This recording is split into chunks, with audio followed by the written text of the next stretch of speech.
Big event. We're in UFC Baku, Azerbaijan. And this is the Prop Fiend show. First time ever in Baku. The UFC has never, ever been here. So let's crack one. This is my first time drinking Snow Fox vodka.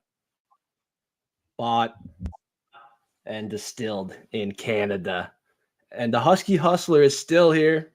Prelim Tim will be back for the next pay-per-view. Last week, I went 1 for 3 on the props. I believe Tim went 0 for 3. Husky Hustler last week, what do you have to say? I know you had Buckley as the main card prop there. Unfortunately, he did not look very good, did he? G'day, everyone. Welcome back to the show. Yeah, unfortunately, Buckley believed you can only have takedown defense in round 5. So I don't know really what his game plan was there, but we went 1 from 3 in the props last week on my end. So that's always good. And yeah, guys, smash the like button, leave a comment what you think is the best prop of the card. And we got lots of props, Husky. We got 3 each. We got a value prop at the end, main card prop, prelim prop. We're looking to produce, make this money in Baku. Start us off. Yeah, so my first prop's going to be Humney by decision. Look, he's more of a grinder. He comes from the Greco-Roman wrestling background. And yeah, he's just shown that he controls the fight from like top pressure, cage control.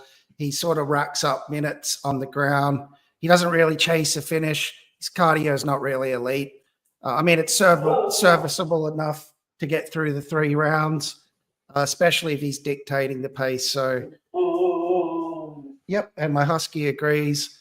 Expect a methodical sort of ground-heavy game plan. With Does he agree? You agree, don't you? Of course you do. I do. I don't know if the Husky agrees. Yeah, one thing I found interesting might be picking Muhammad Usman on this one. I've told him you're the brains behind this. The Husky.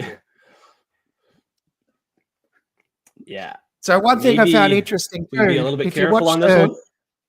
That if you watch the weigh-in and you see Usman and Humney on the scale, and if you were to tell someone was taking copious amounts of steroids, you'd think that would be Usman. The way he looks like he's literally chiseled out 100%.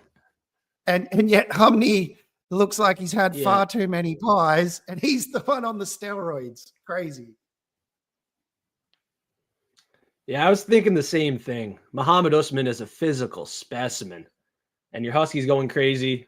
I'm picking Hamdi Abdul-Wahab to win this by a decision, but it's any man's fight. And yeah, the Husky's going wild back there, isn't he? Well, she's very excited about this card, and she thinks also Humney being the local, if it goes to a decision, yep, I'm letting them know right now. If it goes to a decision, which it most probably will, they're going to give it to the local favorite. 100%. That's what I thought on the full card prediction show. Now, on the full card prediction show, I said on the prelims, I thought me or you were going to take Irene Alexeyeva by a finish. Inside the distance, double up here. She's a finisher. And the girl she's fighting, the girl she's fighting, Segula, has been finished in every loss. Yeah, I know. I'm drinking some Russian vodka. It's Canadian vodka for the Russian Irene Alexeyeva to get this done inside the distance. And the Husky wants the mic. That's all I can hear right now. The Husky just howling. So hopefully the underdog's not live. Hopefully that's a sign our props are hot. The dogs are barking, mate. The Husky. They might be. The dogs might be barking. But in this fight, I see the favorite winning with ease, Irene Alexeyeva, inside the distance. All right. Okay. Let's move on. Yeah. We'll move on. What do you got on the main card now? We're looking to make some money in this Big event in Baku. Yeah, so we're looking to start off the main card with a bang. So if you look at Nazrim, he's an explosive striker. He's got sharp combinations, and he's got that killer instinct. He comes from a Muay Thai background. He's comfortable throwing in the pocket. And I just think if his opponent gives him any openings, he's going to end it with one clean shot or a flurry. He carries his power sort of late, and he's proven he can survive against adversity and still finish. So, yeah, I think basically it's KO. They're setting this fight up for a reason to start off the main card. Nazrim, a local as well. So the matchmakers know what they're doing. They want the main card to start off with some excitement, get that local guy a nice win, and let's capitalize on it and make some money. Let's do it. 4 to 5 losses for Nicholas Mota. Come by knockout. Now, to be a little bit safer, you could play it inside the distance. I'm not sure if the odds are much different. That's another approach as well. But Nazim is definitely a lock of the week in his home country here, Azerbaijan. 100% agree. Now, for my main card prop, have to make money on this one. We got Curtis Razor Blades with the experience. I think he gets it done by a decision. A dominant decision with control time, cage control. Even on the feet, I honestly think he can do what he wants in this one. He's going to be a little bit more faster. First one to the punch. First guy to the punch wins the fight. Let's go with Curtis Razor Blades and be sharp on the main card. Do you have him by a decision, Husky Hustler? I can see it, yeah. Obviously, you mentioned the experience. I think he's going to utilize his wrestling a little bit in this one.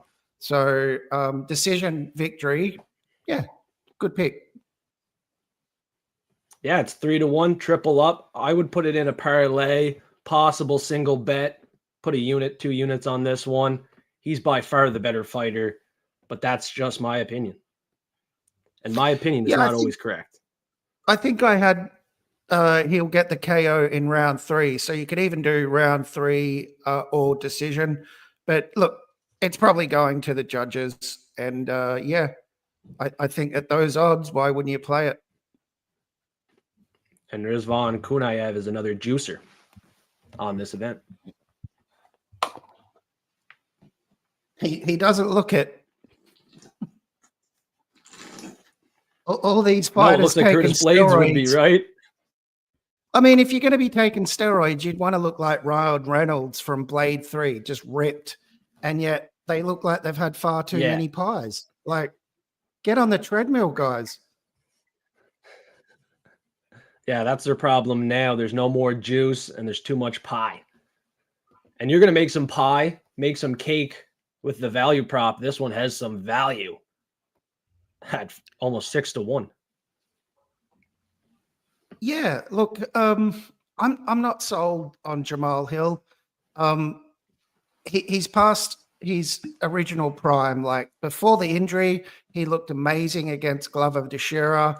He was champion for a reason. And, an Achilles injury, it's no joke. There's a reason why, if you look at Kobe Bryant's career, once he had that Achilles injury, he was never the same.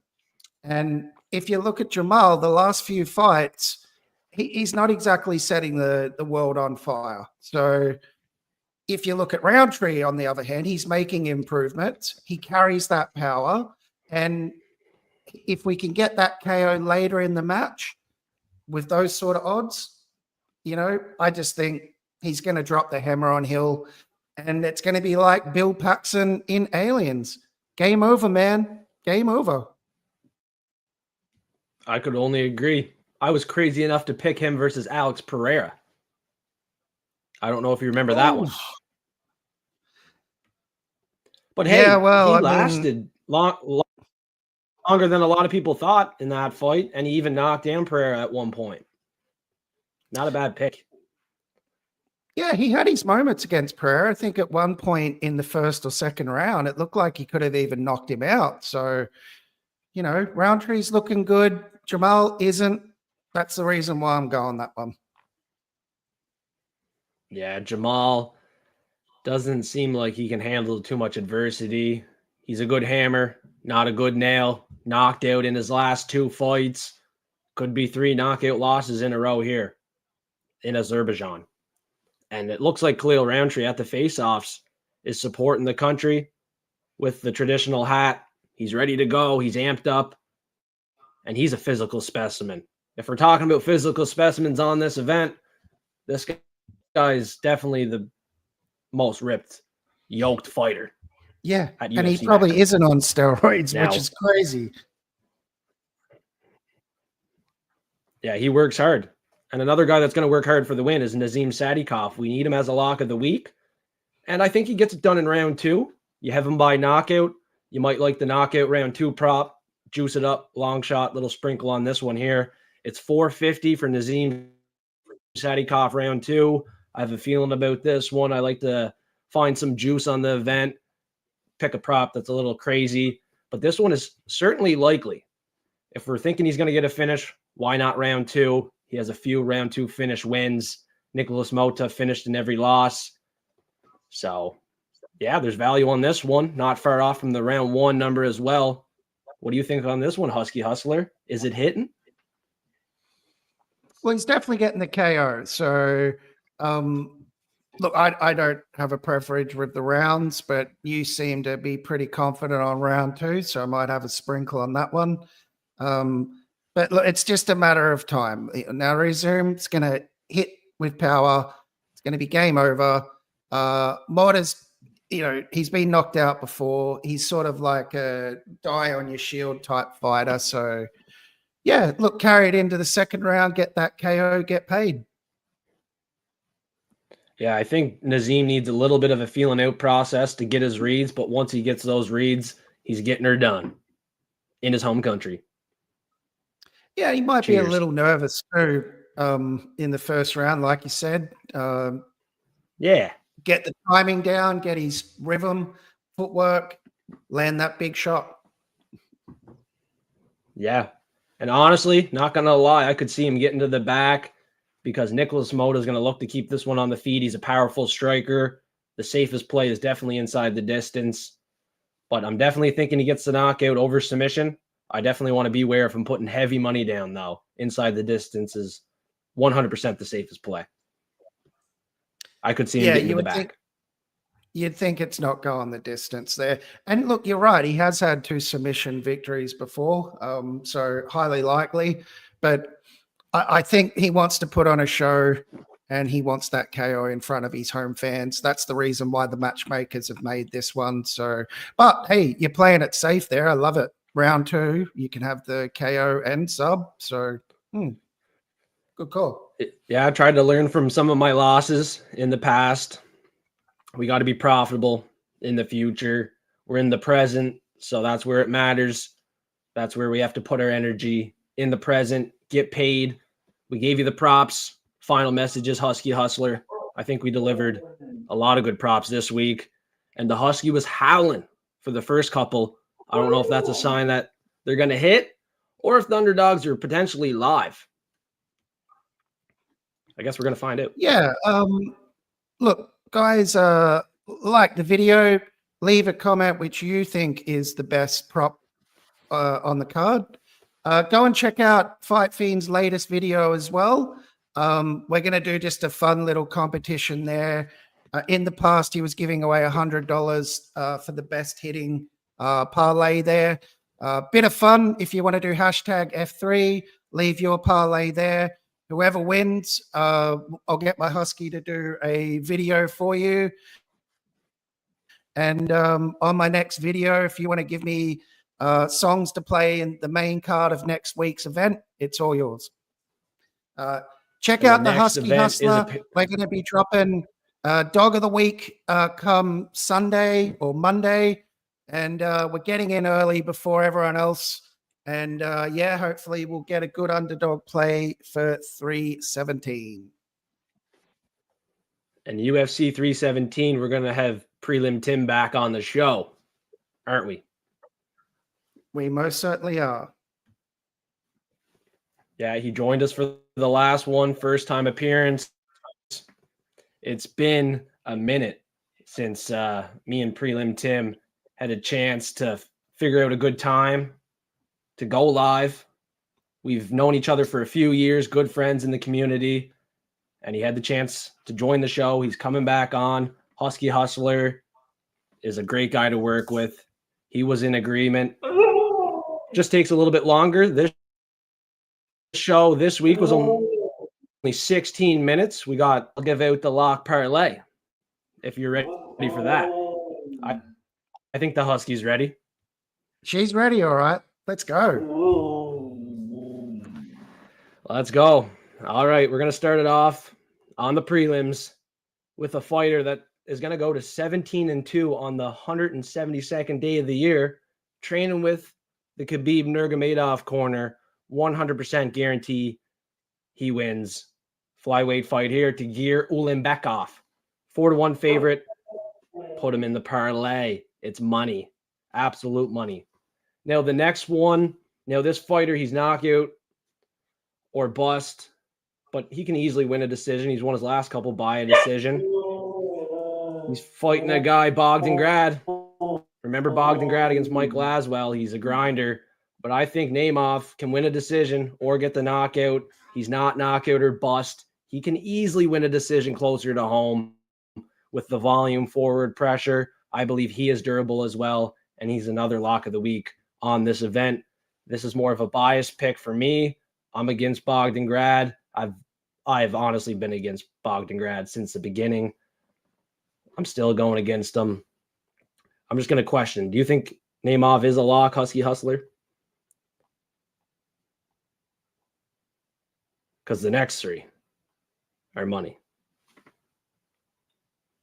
I don't hear you. Well, the next three are Nazim Sadikov, Rafael Fiziev, and Oban Elliott. We added on Oban Elliott late in the week.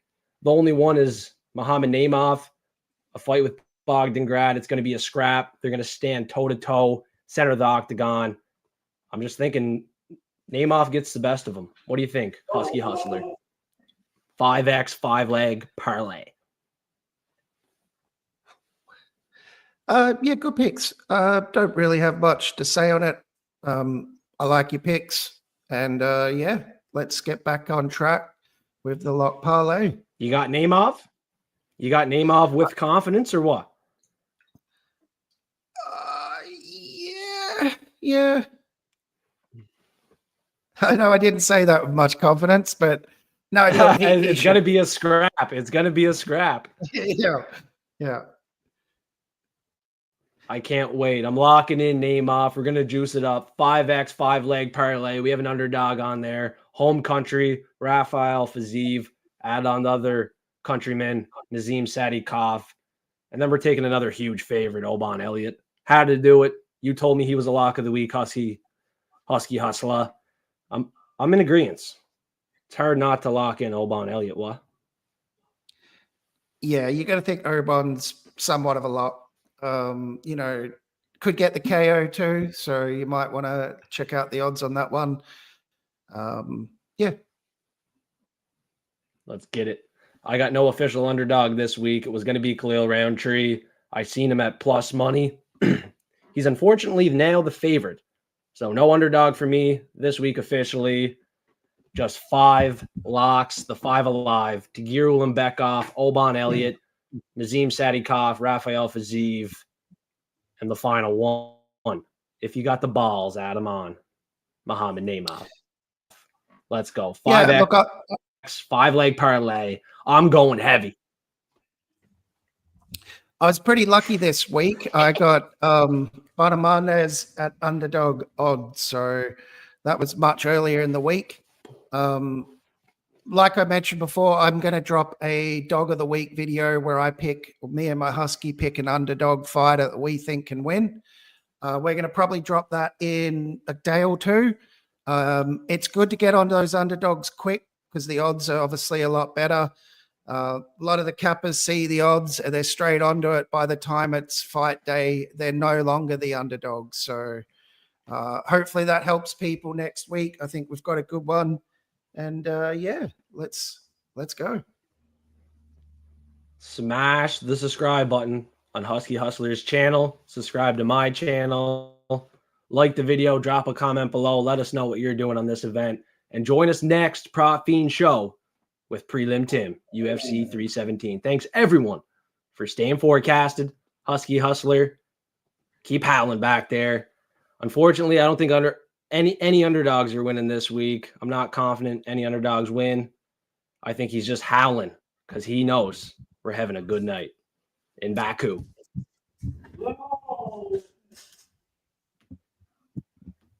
Husky just wanted to say goodbye. Have a great day and night, everyone, and enjoy the card.